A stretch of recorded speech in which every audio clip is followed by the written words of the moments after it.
Tara Lods, luto naman tayo ng kaldereta. O yung kita nyo naman, no, sauce pa lang ulam na.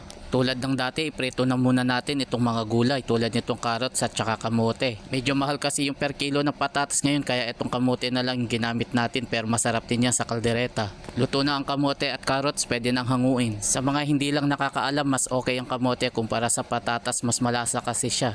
Yun ay base lamang sa aking panlasa, pero syempre depende pa rin sa inyo kung ano yung mas gusto nyong ilagay sa kaldereta. Kaya kung di nyo pa nasubukan, pwede nyong gayahin. After natin maigisa yung bawang at sibuyas, pwede nang ilagay itong karne ng baka. May konting budget kasi tayo ngayon, kaya naisipan ko magluto naman ng kaldereta para maiba naman yung ating recipe ngayon.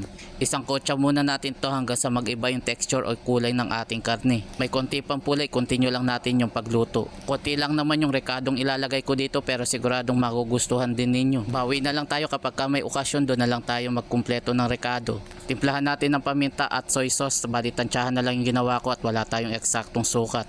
Tapos haluin uli natin ito at pakukuluan kahit saglit lang at nang kumapit yung soy sauce doon sa karne.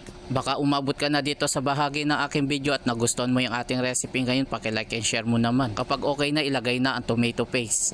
Pakasimot natin yung lalagyan at nang walang sayang. At i-continue uli yung paghalo, lutuin lang natin ito at nang hindi maasim yung ating kaldereta. Mas okay kasi kapag ito yung ginagamit ko, yung tomato sauce, kasi templado na kasi yun. Pagka ganito na yung itsura niya, pwede na tayong maglagay naman ng tubig. Pakukuluan na lang natin to hanggang sa lumambot. Yun nga lang, matagal itong pakukuluan, siguradong mauubos yung laman ng gasol. Pero dahil may pressure cooker naman, kaya ginamitan ko na para mapabilis natin itong mapalambot. After 45 minutes at saka ko naman ito ibinalik uli sa kawali. Hindi ko na nga lang naipakita yung paggamit natin ng pressure cooker.